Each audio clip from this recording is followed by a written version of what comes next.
So here we are for another episode of Net Positive, and sitting across from me is a lovely lady, a part of 3,000 Acres. Why don't you introduce yourself and tell us a bit about the movement? Sure thing. So I'm Morgan, and I come from 3,000 Acres. I'm the general manager there. We're an org based here in Melbourne that focuses on urban agriculture. So that just means more people in more places growing more food. And I think Melbourne, out of a lot of places in Australia, I think Melbourne's probably going to be the one ready to uptake this. How long has 3,000 Acres been running for people who don't know about the movement? Yeah, sure. So we've been around since 2014, and I have to say we kind of came in at the right moment for urban agriculture. Melbourne is known for this stuff with our cafe culture and local food scene, and the last few years, more and more people wanting to get on board with actually what does it mean to grow your own food. It's an amazing concept. We were traveling. Gosh, it was almost 2 years ago now that we were traveling through Ireland and and seeing some friends on a CSA farm, and it's a really interesting idea that we, as people, it's not like we've stopped eating food every day, but the growing part of it, it's very separated. And so, urban agriculture. Why was that idea important to you? How did you get involved? You've kind of raised a really important point there, which is that people are so disconnected from food, and that's important to me. That working now with people who have never grown food before, I meet people who want to plant a tomato here in May in Melbourne and have no concept of seasonality, that we can't grow everything year round here in Melbourne. There are things that we can't even grow here in Melbourne at all. We have to import them.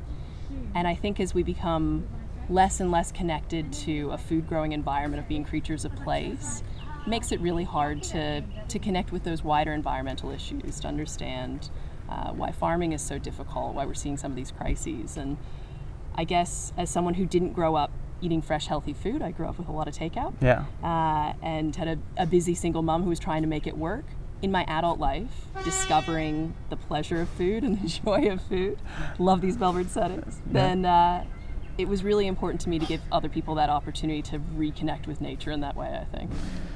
It's amazing as well in a city context, I think, because it's only realistic that there's going to be a huge amount of people living in the city. It's idealistic that you would believe that everyone's going to have a huge portion of land, and also what the heck would you do with it? I certainly wouldn't know what to do or how to.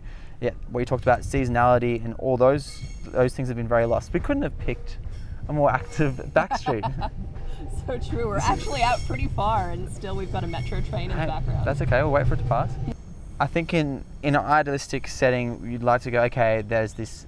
We would have this huge expanse of land or a pretty big block of land, and that's when you would grow your food, when you have this idea of when all this comes together. And what I like about this approach is it's saying, like there's a lot of us who live in cities, everyone needs access to food, we need access to clean, fresh food, more than we probably all of us realize. And I think it's a very kind of almost gung-ho and very realistic approach to it. And how's it been responded? So it's 5 years now. How's the growth been of bringing this idea to people? Yeah, so we've been lucky at 3,000 Acres that I think we came in at the right moment. Yeah. With things like war on waste and people becoming more and more aware of kind of their personal impact on things like climate change, that starts linking them to the wider system. We get a lot of people who first approach us because they live in an apartment and they want to compost their food scraps, but can't do that in their apartment. So they come to us at a community garden and say, hey, can we bring them here? And as soon as they start doing that and they say, and your compost goes into these beds and it grows this food for this group of people, and you start to see these connections of how agriculture can be regenerative, how it can be something for the community that brings people together across cultures, across generations. That you have in some of our community gardens an 80-year-old Greek man who's sharing his knowledge with a 20-year-old hipster in inner city Melbourne, and bringing that all together is something really beautiful to behold. But I guess you're absolutely right that everybody is not going to be able to have all the land in the world, but a big part of what we're about is trying to educate people that no matter what space you have, you can grow something. And a lot of the time you'd be surprised about how much you can grow.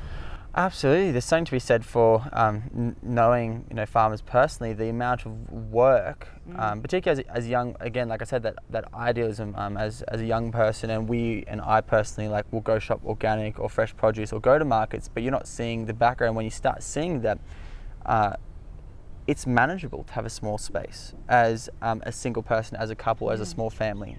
What do you think the biggest challenges are?